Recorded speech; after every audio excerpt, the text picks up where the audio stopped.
අපි හැමෝටම කළු පාට පිටු තියෙනවා.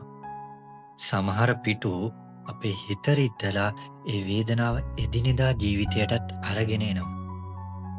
අතීතයේදී ලැබුණු කම්පනයන් නිසා දැනට සිදුවන සිදුවීම් දිහා පවා අපි බලන්නේ බයෙන්. ඒ බය සාධාරණයි. ආදර සබඳතා කියන මාතෘකාවට එද්දී අතීතයේදී කෙනෙකුගෙන් ලැබුණු ද්‍රෝහිකමක් හෝ රිදවීමක් නිසා අලුතින් කෙනෙක්ව විශ්වාස කරන්න අපේ හිත බයයි.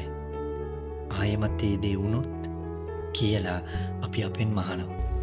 ඒ මතකයන් අපේ හිතේ සෙවණැල්ලක් වගේ සැරිසරනවා. අලුතින් ලැබෙන සෙනෙහසට පවා සැකයෙන් බලන්න අපි පුරුදු වෙනවා. මොකද අතීතයේ කෙනෙක් අපිට ඉගැන්නුවේ බය වෙන්න විතරයි. ඒත් ඇත්තටම අපේ වර්තමානය සහ අනාගතය තීරණය වෙන්න ඕනි අතීතයේ කවුද හිටියේ කියන එක මතද. අතීතයේ වරදක් කරපු කෙනෙක් නිසා අද ඔබ ආදරය කරන්නට එන කෙනාට අසාධාරණයක් කරනව නේද? අද මම මේ වීඩියෝව බලන ඔබෙන් සහ මේ වගේම අත්දැකීම් තියෙන අයගෙන් ප්‍රශ්න දෙකක් අහනවා.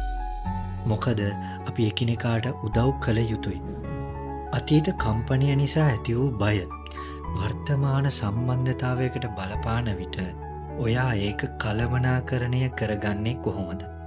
ඔයා ඒ බය ජයගත්තේ කොහොමද? මේ බය සමග ජීවත් වෙන කෙනෙකුට නොසැලෙන විශ්වාසයක් සහ ආරක්ෂාවක් දෙන්න පුළුවන් හොඳම ක්‍රමය කුමක්ද? මතක තියාගන්න. ඔයා වටින කෙනෙක්. අතීතයේ සිදු වූ වේදනාවට අයිතියක් නෑ ඔයාගේ අනාගතය තීරණය කරන්න. ඔයාට ආදරය කරන කෙනෙක් ඉන්නවනම් ඔවුන්ව විශ්වාස කරන්න ටිකෙන් ටික හෝ උත්සාහ කරන්න. සෑම දිනකම ඔබට ඔබේ බයට උඩින් විශ්වාසයේ පාලමක් හදන්න පුළුවන්. ඔයාගේ අදහස පහලින් කමෙන්ට් කරන්න. මම ආරච්චි.